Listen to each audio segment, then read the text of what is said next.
बहुत स्वागत है आपका। तो ई एजेंडा मध्य प्रदेश का मंच खास आपके लिए, ताकि आप जान पाएं कि जिनको आप वोट देने जा रहे हैं उनकी सोच आपके लिए क्या है।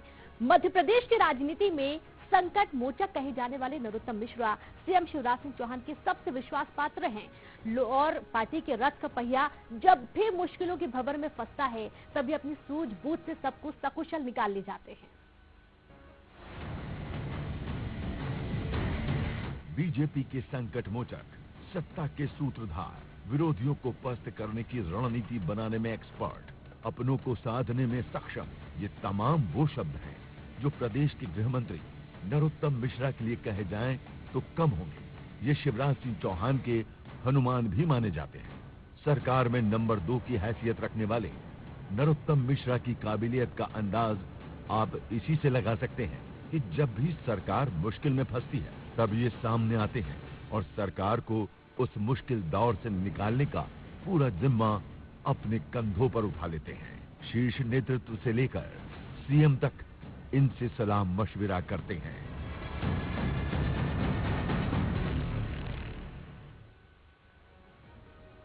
तो चलिए चलते हैं सीनियर रिपोर्टर शेफाली पांडे के पास, जहां न्यूज 18 के ई एजेंडा मंच पर मौजूद हैं प्रदेश के गृह मंत्री नरोत्तम मिश्रा। शुक्रिया। नमस्कार। न्यूज 18 मतलब इलेक्शन और एमपी एजेंडा न्यूज 18 का वो मंच जहां से तय होती है मध्य प्रदेश की राजनीति की नई दिशा। तो आज इस सेशन में मध्य प्रदेश के गृह मंत्री नरोत्तम मिश्रा हमारे साथ हैं। सर, बहुत बहुत स्वागत आपका एमपी एजेंडा पर। और सबसे पहले सवाल जवाब शुरू करूं उसके पहले मेरे जहन में एक आपका बयान आ रहा है। ये कमलनाथ सरकार के दौर का बयान है, बहुत चर्चा में आया था उस वक्त, और आपने कहा था खेल इन्होंने शुरू किया है और खत्म हम करेंगे। उस वक्त शायद बीजेपी ने भी आपके इस बयान को बहुत गंभीरता से नहीं लिया होगा, लेकिन 15 महीने बाद जो राजनीतिक घटनाक्रम हुआ उसके बाद कांग्रेस के साथ बीजेपी ने भी इसे बहुत गंभीरता से लिया और कांग्रेस तो ये मानकर ही चल रही है और ये कहती ही है कि कमलनाथ सरकार नहीं जाती अगर आप नहीं होते। उनके इस बयान को आप प्रशंसा के तौर पर लेते हैं या आरोप के तौर पर? नहीं, सच में मैंने ऐसा बयान दिया था। हमारे 2 विधायक थे,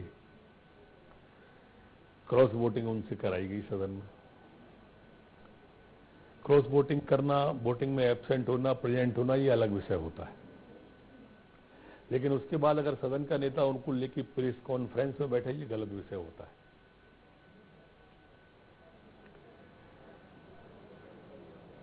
हमको बुरा लगा, हमने प्रयास किए, पार्टी ने कैसे देखा ये अलग बात है, सफलता मिले ना मिले ये अलग बात है, और हम प्रयास ही ना करें ये गलत बात है।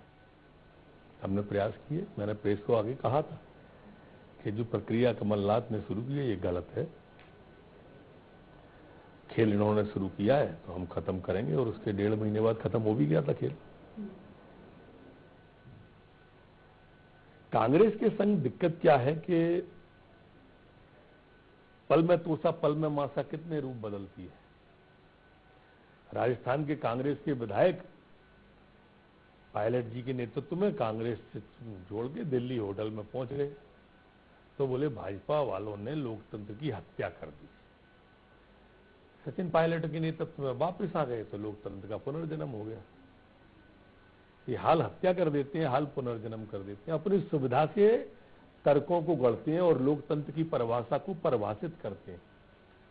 क्योंकि कांग्रेस जीवन भर नारों की राजनीति करती आई है, इंदिरा लाओ, गरीबी हटाओ। इंदिरा जी तो आ गई, गरीबी नहीं हटी, गरीब हटने लगे। कांग्रेस का हाथ गरीब के साथ। मेरे को ध्यान आता है वो समय जब इराक और ईरान का युद्ध चल रहा था, अमेरिका का, जॉर्ज बुश थे और सद्दाम हुसैन इराक के थे, तो राजीव गांधी जी समझौता वार्ता के लिए रवाना हुए तो कांग्रेसी उनको एयरपोर्ट पे छोड़ने गए तो नारे लगा रहे थे कांग्रेसी कि विश्व के अंदर 2 ही नाम, राजीव गांधी या सद्दाम। जब तक ये पहुंच पाते, जब तक वो अमेरिका ने उसको सल्टा दिया सद्दाम हुसैन को, तो ये लौट के आए तो कांग्रेस के लोग नारे लगा रहे थे विश्व के अंदर 2 ही खुश, राजीव गांधी, जॉर्ज बुश। तो ये नारों की राजनीति कांग्रेस हमेशा करती आई है। धरातल की राजनीति नहीं की इनने। की होती तो बनी हुई सरकार न जाती। लेकिन उस सरकार के दौरान भी ये हुआ कि सबसे ज्यादा निशाने पर आप ही रहे, कानूनी दांव पेचों में भी आपको बहुत उलझाया गया। उस लिहाज से देखें तो अब राहत है। जो घटता है घटनाक्रम रचता वही विधाता है, और आज लगे जो दंड वही कल पुरस्कार बन जाता है। ऐसे हमारे संघ में कड़ी आती है। तो ठीक है, उस समय अप्रिय लगता था, पर उसका परिणाम जो आया वो बड़ा स्वादिष्ट है।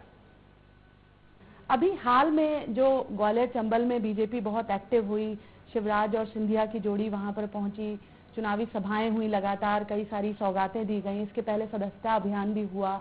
इन सब में ग्वालियर चंबल में बीजेपी के जो बड़े चेहरे थे वो मौजूद थे, लेकिन एक चेहरा, बड़ा चेहरा ग्वालियर चंबल का लगातार दिखाई नहीं दिया। वो चेहरा नरोत्तम मिश्रा का था। और खबरें ये भी आई कि आप नाराज चल रहे हैं। इसको ऐसे भी मान सकती है कि मैं बड़ा चेहरा नहीं हूँ। बड़े चेहरे तो सब थे ना, मैं बड़ा नहीं हूँ। एक नाराज बिल्कुल नहीं हूँ। कल भांडेर की सभा में था, परसों करेरा की में था, नरसों गोवत की में था। हर एक सभा में हूँ मैं। उस पर्टिकुलर एक कार्यक्रम में नहीं था, बाकी हर सार्वजनिक कार्यक्रम में मैं हूँ। मैं कल परसों नरसों 3 दिन का बता रहा हूँ। इसलिए अगर मान लो कोई भ्रम पैदा हुआ भी होगा तो वो स्वतः ही इन 3 दिन में समाप्त हो गया होगा। अभी जब आपके केंद्रीय संगठन महामंत्री BL संतोष भोपाल के दौरे पर थे और वो लगातार बैठकें ले रहे थे चुनाव के सिलसिले में, तब भी आपकी गैर मौजूदगी थी। तो ये हमेशा इत्तेफाक तो नहीं हो सकता, आप बैठक में भी नहीं है, उधर सभाओं में भी नहीं है। उस बैठक में नहीं था, लेकिन मैं माननीय संतोष जी से मिला था, भोपाल में ही मिला था। तो भोपाल में मिला। किसी तरह की कोई नाराजगी नहीं? ओह, दूध मोहल्ले से नहीं निकली, मेरे गली से ही नहीं निकली नाराजगी। सरोकारी नहीं नाराजगी से, मेरा बिंदास बहुत अच्छा जीवन यापन करता हूँ। जी, तो हम उम्मीद करेंगे कि अब तो इलेक्शन का वक्त आ गया है, तो फिर ग्वालियर चंबल का ये चेहरा वहां और तेजी से सक्रिय होगा। अब बात करते हैं सरकार के दौर की ही। आपको जब सरकार बनी, गिनती के मंत्री थे, आपके पास 2 अहम विभागों की जिम्मेदारी थी, गृह विभाग और उसके साथ स्वास्थ्य महकमा भी। और उस समय में स्वास्थ्य महकमे की जिम्मेदारी मिली जब एक महामारी का संकट अभी भी है और उस वक्त शुरुआत हो रही थी। दोनों विभागों को आंकते किस तरह हैं आप, किस तरह मार्किंग देते हैं कि किस विभाग में आप क्या बेहतर कर पाए? स्वास्थ्य विभाग और गृह विभाग लॉकडाउन पीरियड में इन्हीं की महत्वपूर्ण भूमिका थी। अगर हमारी पुलिस ना होती तो लॉकडाउन होता ही कहां से।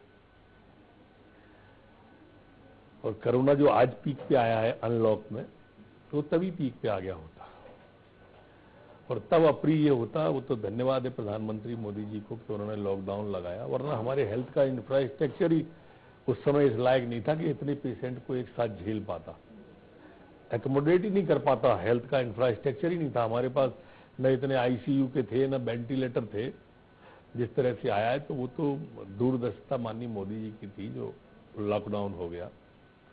आप देखो आज अनलॉक की स्थिति में 2 अंतर अभी उसमें आए कि उस समय कोरोना का भय था पर केस बहुत कम थे। आज कोरोना का भय नहीं है पर केस बहुत है। चुनौती तो अभी बहुत बड़ी है, बहुत बड़ी चुनौती है।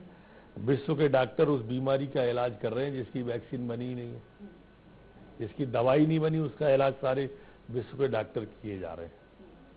लेकिन कोरोना जिसे इफेक्टेड करता है उसका इलाज करते हैं, और इससे तो देश प्रभावित नहीं, विश्व प्रभावित है। देखिए परमात्मा कोई ना कोई रास्ता निकालेगा। मैं मानता हूँ सावधानी ही इलाज है कोरोना का। जी, मैं दोबारा उसी सवाल पर आती हूँ क्योंकि हम शायद बहुत आगे निकल गए। जब आपने जिम्मेदारी संभाली उसके बाद ये भी हुआ कि स्वास्थ्य महकमे के बहुत सारे अधिकारी जो हैं वो कोरोना संक्रमण में आ गए, यानी चुनौतियां एक के बाद एक थी। तो आपको लगता है कि हेल्थ डिपार्टमेंट के साथ आप ज्यादा काम कर पाए? मार्किंग के तौर पर अगर देखें तो गृह विभाग और हेल्थ में से आप अपने आप को कहाँ बेहतर मार्किंग दे पाते? लॉकडाउन में दोनों का काम महत्वपूर्ण था, मैं किसी एक को कम ज्यादा कर नहीं सकता। मेरे पास दोनों विभाग थे। पुलिस का भी काम बहुत महत्व का था, सर्दी में बाहर खड़े रहना, रात भर जगना, रात भर करना और उनको मोटिवेट रखना। और दोनों ही डॉक्टर भी हमारे शहीद हुए, पुलिस के जवान भी शहीद हुए हमारे, कोरोना से शहीद हुए। कोई इंदौर का, उज्जैन का, कई कांस्टेबल हमारे, मतलब अभी तक हो रहे हैं हमारे जेल। मेरे पास जेल विभाग है, जेल का एक शहीद हो गया हमारा कल छिंदवाड़ा में, तो पीड़ादायक तो है वो। हमारे सम्मानित विधायक आज चले गए, एक पीड़ादायक है बीमारी, ये दिखाई नहीं देती है आंख से। ईश्वर के बारे में अभी तक कहते थे कि ईश्वर दिखाई नहीं देता, और कोरोना हो जाए तो सिर्फ ईश्वर ही दिखाई देता है और कुछ दिखाई नहीं देता, ये स्थिति हो गई। चलिए महामारी से फिर चुनाव की तरफ आते हैं। चुनाव का वक्त शुरू हो चुका है, एक तरीके से माहौल भी बन रहा है। एक आम वोटर की तरह अगर मैं आपसे पूछूं कि बीजेपी को, आपकी पार्टी को क्यों वोट दे मतदाता? इसलिए कि एक तो हमने जो सदी की सबसे भ्रष्टतम सरकार थी उसको हटाया, कमलनाथ की, वल्लभ भवन के दलालों के अड्डे से बचाया, धोखेबाज लोगों को हटाया जो किसान को 2 लाख रुपए का 10 दिन में कर्जा माफ कर देंगे। जिस पार्टी का राष्ट्रीय अध्यक्ष लिखित में झूठ बोल दे उस पार्टी को तो नहीं रहना चाहिए। लिखित कह रहा हूं मैं, रिटर्न में है 2 लाख का कर्जा माफ करने का, 2-2, 4-4 हजार माफ करके कहते हैं हमने किया। तो पर अब तो कमलनाथ जी खुद किसानों के सबूत के तौर पर पेश कर रहे हैं। अभी आगर में जब चुनाव अभियान की उन्होंने शुरुआत की कर दो, तो उन्होंने किसानों की तस्दीक कराई। आपसे कह रहे हैं, हम तो आपसे कह रहे हैं, आपकी चैनल पे लाके बिठा देना 10 किसानों को कि ये है इनके एक गांव के, किसी भी गांव का जिसके उन्हें पसंद हो, उन पे तो वो है ना पेन ड्राइव, उसमें से निकाल लें वो 10 नाम और बिठा लें टेबल पे, न्यूज 18 पे बिठा लें। हम न्यूज 18 के सामने उनका अभिनंदन करेंगे, आपके सामने, आपकी मंच पे आऊंगा, इसी मंच पे, और अभिनंदन करूंगा कि आपने एक गांव के 10 किसान 2 लाख तक के 10 दिन में माफ करके दिए, अभिनंदन लो आप। और मैंने गलत बोला है, माफी मांगूंगा कमलनाथ से, सार्वजनिक माफी की बात कर रहा हूं। एक नहीं बता सकते, एक जिस नौजवान को 2000 रुपए का इनने जो कहा था, घर बैठे 4000 रुपया महीना घर बैठे हम वो देंगे बेरोजगारी भत्ता, एक नौजवान को आपके कार्यक्रम में बुलाओ आप, और माननीय कमलनाथ जी से कहो कि उस नौजवान को लेके आए जिसको 4000 रुपए का बाप ने बेरोजगारी भत्ता दिया है। नरोत्तम इसी चैनल पे आएगा और माफी मांगेगा आपसे, सार्वजनिक माफी मांगेगा और आपको माला पहना के जाएगा, कान पकड़ेगा।